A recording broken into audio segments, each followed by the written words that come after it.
Okay, today we're going to be covering the distributive property and combining like terms. It's actually the only other section that we are going to cover in Chapter 1, as we're just trying to hit the main topics out of Chapter 1 because it's all review.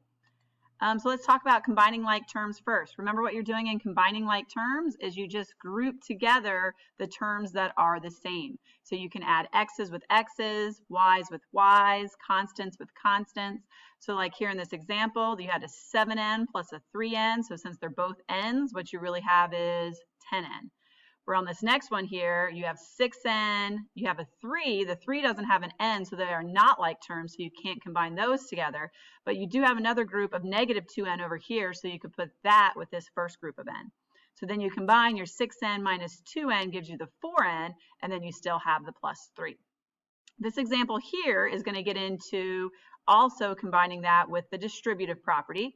Remember, what we do in the distributive property is when you have a term directly outside of your parentheses, that means that you multiply it by everything inside the parentheses. So here on this first example, you can see we have the 8 on the outside, the x plus 3 on the inside.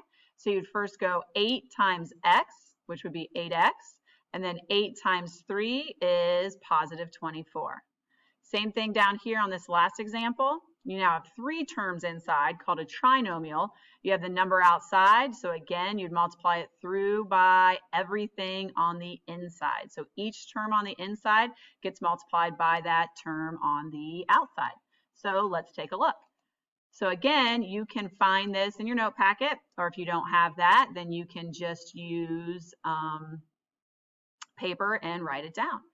So looking at our first example here, we have 5v plus 3v. Since both terms are v's, if you have 5v and then you get 3 more v, you actually just have 8v.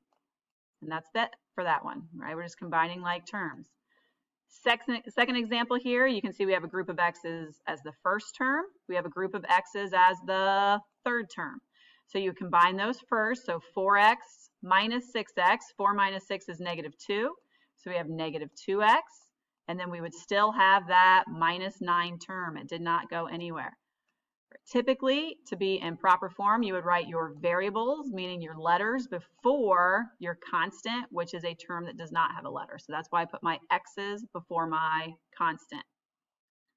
Looking at number 3, I can see I got a group of x's here and a group of x's here. So to combine those together, remember, if you don't see a number in front of your variable, like here, there's no visible number in front of an x, that means that there is an invisible 1. So if I have 1x plus 2x, I would combine that to be 3x's. Again, I'm putting my variables, my letters, before my constant, the one that doesn't have a letter. So I'd have 3x plus 8. So then I can't add the 8 to 3x. They're not like terms. So that is finished. Number 4, 2 different groups of x's. I'm going to put my x's before my constant. So 3x minus 7x would give me negative 4x. And then I still have the 1. There's not a sign in front of him here because he was the first term. He didn't need that. But now that he's not the first term, we'd have to put the plus in front of him to show that he is a positive 1. We have negative 4x plus 1. All right, so now we're going to get into the distributive property, and then we'll combine the two together. So multiplying every term on the inside by that term on the outside, 4 times 10r means you have 4 groups of 10r's. So that would be 4 times 10 is 40r. And then 4 times 6 would be positive 24. So distributive property, multiplying everything on the inside by that term on the outside. So here we would go 9 times 5, which would be 45. 9 times negative 2x is what we would think this of. So a positive times a negative is going to make it negative 18x. So we can write that as minus 18x. Now this is backwards, right? So to be proper, we would want to put our x's first. So we could just rewrite this as negative 18x, because that 18 is negative. And then 45, no sign in front of it, means he's positive. So we'd write plus 45. And those are the first 6 examples. Moving on to the other 6. Let's see if I can make this bigger.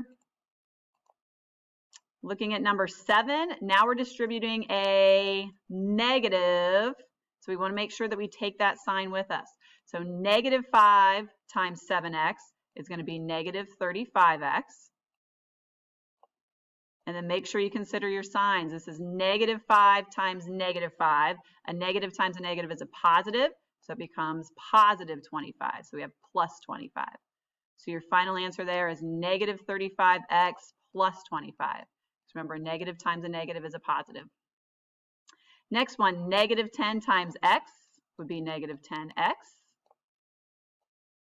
And then negative 10 times negative 7. Again, double negative when you multiply makes it a positive 70. Couple more examples. You can see now we have distribution, and then we're going to end up also having to combine some like terms. So you would take care of your distribution first, because remember your order of operations, you're going to multiply before you would add. So we've got this negative 3p hanging out front here because he is not part of the distribution. So then we go 5 times 1 would be positive 5.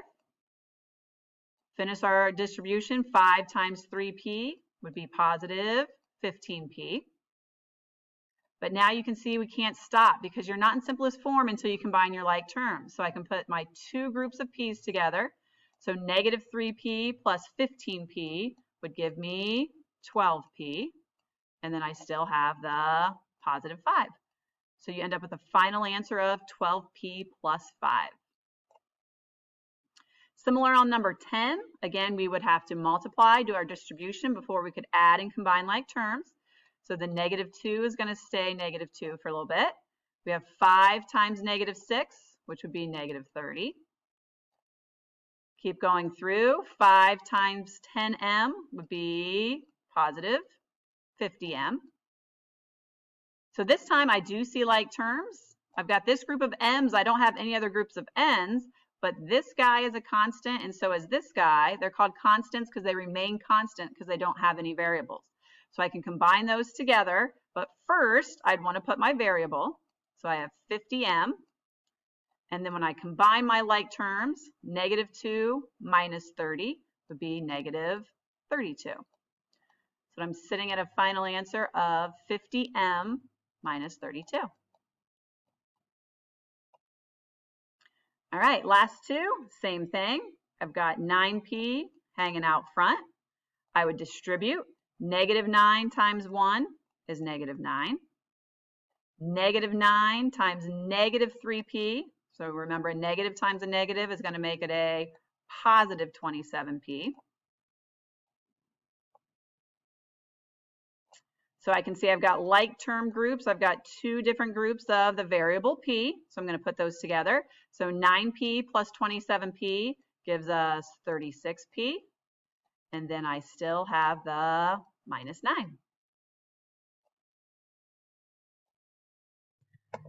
One more example, same concept. We've got the negative 1 hanging outside. We would distribute the negative 3 because you'd want to take the sign with it.